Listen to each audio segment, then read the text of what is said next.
Isa ka rin ba sa tinatawag nilang taong kuripot kuripot daw? Abay, matuwa ka dahil syempre yan ang pag-uusapan natin. O kaya naman, baka naman hindi talaga sabing kuripot, kundi marunong lang humawak ng pera. O di naman kaya ang pinakamagandang term, practical lang ako, atitin. Well, parehas tayo, kaya eto, pagbibigyan ko si Ma'am Umayra sa kanyang kahilingan.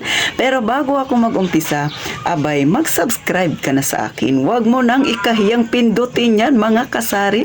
At syempre, paki-like na rin ang aking video kung parehas tayo. O kaya naman, may natutunan ka dito sa aking video. At kung hindi kayo busy, paki-share naman ang aking channel, mga kasari. Sige na, please. Pilitan na ito. At syempre pa, umpisahan na natin ang Real Talk na Chismisan. So sabi ni Ma'am Umayra, atitin, ano ba yung ginagamit ko raw ng mga lagayan ng ipunan, ha, mga kasari? O, pauna lang, gaya ng sabi ko si Ati Tintin, hindi nagbablog ng payaman-yaman, nagre-real talk lang ako, problemang pangtindahan, o kung ano pa mang mga problema na nire-request ninyo, kaya pagbibigyan ko kayo. Pero sa totoo lang, mga kasari, eto talaga si Ati Tintin. Ako ay hindi naman sabing sobrang kuripot din, pero nasa tama lang.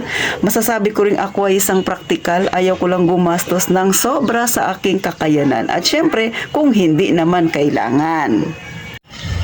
So kung ikaw ay disiplinado, gusto mo organize ang iyong pera, ayaw mo ng barya, gusto mo buo, kay barya mabigat siya kapag nag-ipon ka, gusto mo na nakikita mo at nabibilang mo, nahahawakan mo kung magkano ang iyong ipon, bagay na bagay sa inyo ang ganitong ipunan, kasari.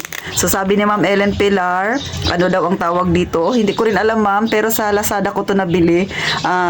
Hanapin nyo na lang doon sa inyong Lazada app, tapos i-type nyo na lang yung wallet, long wallet o kaya ipon challenge, lalabas na yung mga ganito. So bahala na kayong mamili ng kung anong gusto niyo kasi marami kayong mapipili na iba't ibang style, iba't ibang kulay.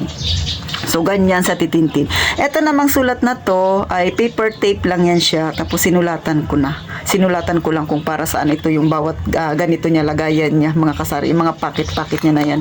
So maganda siya kasi hindi mo na kailangan bumili ng maraming pitaka para lang malaman kung para saan yung mga pera na yun na nasa pitaka. Ito lang, isang pitaka lang, alam mo na kaagad, bit mo na kaagad, diba, mga kasari. Pero syempre ingat pa rin, lalo na nga medyo hindi kagandahan ng ating panahon. Next na lagayan ni Ati Tintin, syempre yung ganito.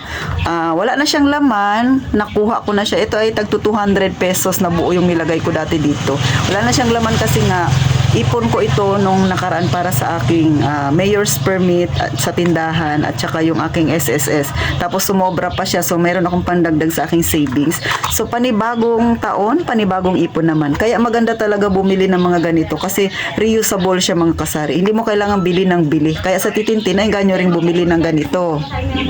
Next na ipunan ni Ati Tintin, kung mahilig kayong mag-ipon na para sa birthday ninyo o kung sino man yung taong gusto ninyong pag-ipunan, sa mga anak ninyo, sa nanay, sa tatay. So sa Titintin meron ding ipunan. Ito, nabili ko rin ito doon. 30 envelope challenge naman ito. So para ito sa aking birthday, nakatago lang siya. So dito, mga kasari, ay hindi ko naman pinipilit yung sarili ko na mag-ipon ng malaki. Kung ano lang yung sobra, mga extra ko, kunwari pag namalengke ako, may sobra siya, so nilalagay ko dito. Then kung mapapansin nyo, mayroong buo, kasi pag yung 100 na yan, may 100 akong hulog dito, pag umabot na ng 500, binubuo ko na siya bago ko nilalagay dito, para kung marami pa akong gustong ilagay ay marami akong malalagyan, mga kasari. So kita nyo, ang dami pa niyang lagayan, diba? So para ito sa aking birthday, syempre sa Titintin mahilig bumili ng pangregalo sa kanyang sarili. Hindi ako mahilig maghanda, mga kasari, pagdating sa birthday ko. Ang binibili ko ay remembrance para sa aking sarili, gaya ng alahas, investment yun, diba? Kaya nga sabi ni Sir Jerry Dan Vergara, bumili na raw kayo, diba? Mga ganito. So reusable din siya, mga kasari. Maganda siya, diba? So yan ang style na Titintin. Kung maipunan ako na kailangang bilhin, mga ganyang klase, syempre bibilhin mo yan. May ipunan din naman ako na hindi mo na kailangang bilhin. So alam ko yung iba matatawa sa akin, pero sa mga datihan ko ng subscriber na matagal nang napapanood sa Titintin, alam na nila itong ipunan ko na ito. Nung una kong pagtitinda, ito na yung ipunan ko. So, kung makikita ninyo, madumi siya. Yan yung dikit ng packing tape kasi natatanggal siya. Pero yan, may lagayan yan. Panay barya yan dati ang iniipon ko. No, ito yung unang, kauna-unahan ko talagang pag-iipon nung nag-uumpisa pa lang ako sa pagtitindahan. So, panay barya. Kaya nilagyan ko siya ng ganyan. Para dyan ko ihuhulog yung barya. Then, nilalagyan ko ng packing tape. Pero ngayon, mga isang taon na mahigit, hindi ko na siya ginagawa, mga kasari. Open na lang siya. Kung sa tindahan ninyo ay organized kayo, sa titintin ganun din. So, may mga barya ako na piso, iba ang lagayan nun. May yung lumang 5 piso at lumang 10 piso, magkasama rin sa isang lagayan. Then, yung bagong 10 at 5 piso, magkasama rin sa lagayan. So, tatlo yung lagayan ko, piso, luma at bago. So, ganun siya titintin. Ngayon, pag marami ng barya, binibilang ko yung tagpipiso, binagawa ko ng tagi-100, nilalagay ko siya sa plastic, nilalagay ko dito. So, nakabalot-balot. Yung 5 piso, 10 piso, tagli 500 din. Pagka umabot na ng 500, lalagay ko rin siya dito, mga kasari. O, ganun po ang aking ginagawa. Kaya itong ipunan. Bakit ko siya ginagawa? Kasi nagpapapalit ako sa palengke. Pag 500 ay ang tubo noon 25 pesos. Barya yun, o diba? So may tubo siya, sayang. So, ito yan, mga kasari. O, diba? Ito yung tag piso. Pag kalahati na, binibilang ko na siya. Then, syempre, di ba? Panilagayan ng candy yan. Hindi ako bumibili ng mga kung ano-ano kasi gastos lang yan. So, 10 piso at 5 piso na luma, nakalagay din siya dito. Pag marami na, abot na dito, bilangin ko na siya pag 500, nilalagay ko na rin siya dito na naka-plastic para hindi na ako mahirapan magbilang-bilang. Then, syempre, ito yung bago. 5, 10, tsaka 20 pesos. Ganyan lang siya. Pag marami na siya, bilang ulit. So, ganon si Ate Tintin sa aking tindahan. May natutunan ka ba sa akin, sisi?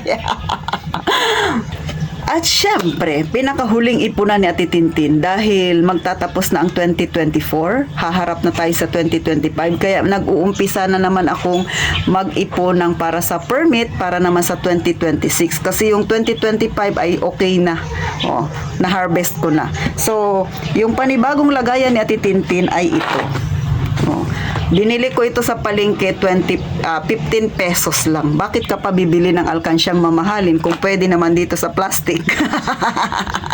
At reusable pa. Isang bisis ka lang bibili hanggang magpakailanman. Kung hindi pa siya masisira, pwede mo pa siyang gamitin. So dito, mga kasari, ay nilagyan ko lang siya ng target. Kung magkano yung target ko, 30K. Kailan ako nagsimula? Noong December 22, 2024. Kailan matatapos? December 22, 2025. Para saan? Siyempre, sa city permit, which is ito yung tindahan ko na yan, yung permit ko, at SSS. At yung sobra nito na maiipon ko, dagdag yan sa savings. Ganyan ka rin ba? Si Ate Tintin, maraming kabuangan. So, yung nilagay ko dito, yan, nakahulog na ako, ay 20, 5, at saka 10. So, kung magtatanong kayo kay Ate Tintin, bakit ito yung napili kong lagayan, hindi siya pwede, kumbaga pwedeng buksan. Kasi nasa tindahan ako, mga kasari. Minsan, kinakapos ako ng barya. So, pwede kong hiramin yung, kumbaga, magpapapalit ako. Palitan ko ng buo yung barya ko dito para meron akong magamit sa aking tindahan. Yan yung rason bakit sa titintin. Ganito yung mga ginagamit. At saka, kaya ko namang disiplinahin yung sarili ko, mga kasari. Pagdating sa ipon, pagka nakahiwalay, hindi ko talaga siya pwedeng galawin. At saka, may pinaglalaanan ito para sa permit. So, pagka ginalaw ko yun, kakapusin ako ng oras, mga kasari. Kaya yan yung lagi kong iniisip. Kaya, ganito yung aking binili. Maliban pa dyan, ito ay matagal mong magamit. Hanggat hindi nasisira yung plastic na ito, tuloy-tuloy ka lang sa paggamit nito. At hindi mo kailangang bumili ng maganda o mamahaling lagayan. Yung ipambibili mo niyan, ibili mo na lang ng afford mo na pwedeng gawing alkansya. Kung ayaw mo talagang gumastos at sabihin mong practical ka talaga sa sarili mo, pwede ang 1.5 na lagayan, di ba, yung Coke, o kaya litro, o lagyan lagyan mo lang ng pangalan kung para saan yan mga kasari. So, maraming pwedeng paglagyan ng gawin nating ipunan. Nasa sayo na lang yan kung matcha-challenge ka talagang mag-ipon mga kasari. Kaya, kay Ma'am Rebecca Cansana na sabi niya marami daw siyang natututunan sa akin sa panonood, lalo na siguro sa pag-iipon. Sana po ma'am nakakuha kayo ng idea sa kung ano ba yung lagayan talaga ni Ate Tintin. Masasabi ko na rin na DIY yan o kaya naman talaga pang practical na pag-iipon na lagayan mga kasari. So, kay Ma'am Lovely Rodriguez na laging nanonood, masarap daw manood kapag tungkol sa ipon. Yes po, masarap po talagang manood ma'am. At saka, kung hindi ka mahilig mag-ipon, parang na-challenge ka na, bakit hindi mo rin subukan? Ma'am Rebecca Cansana, pwede kang mag-start ma'am ng 20 pesos. Kung maliit lang talaga ang kaya mo. So, sa 20 pesos araw-araw, dahil ang isang taon natin ay 356 days, so 20 times 356 days, so meron ka na kaagad 720. So akalain mo 'di ba, sa 20 pesos 365 days pala, so may 7,300 ka na kaagad. So simpleng 20 pesos lang yan araw-araw. Pagdating ng December, malaki na ang maiipon. Meron ka nang magagamit na sa pangangailangan mo, o kung talagang gusto mo makaipon, pwede mo nang ipasok yan sa bangko, o 'di ba mga kasari, idagdagan mo na lang kasi 10,000 yata yung sa passbook eh. So maganda pa rin mag-ipon doon sa ipunan na hindi mo talaga magagalaw. Kung malaki na siya, pwedeng ipasok sa bangko. Pero syempre, nasa sa inyo yan kung saan niyo gustong ilagay ang inyong mga ipon. So paano mga kasari, thank you ng marami sa panonood ninyo. Kung mapapansin niyo, Panay Ipon Challenge yung aking panay binabanggit ngayon. Yung topic natin, panay sa pag-iipon. Kasi gusto kong makatulong sa iba dyan na medyo hirap mag-ipon. Mag-umpisa tayo sa 5 piso, sa 10 pesos, sa 20 pesos. I-times mo ng 356 days. Kasi yan, 365 days pala. 365 days. So, malaki na yun mga kasari. Kaya sana, ma-challenge din yung iba dyan. Konting disiplina lang naman mga kasari. At syempre, gaya nga ng palaging sinasabi natin Tintin, mag-iingat tayong palagi mga kasari.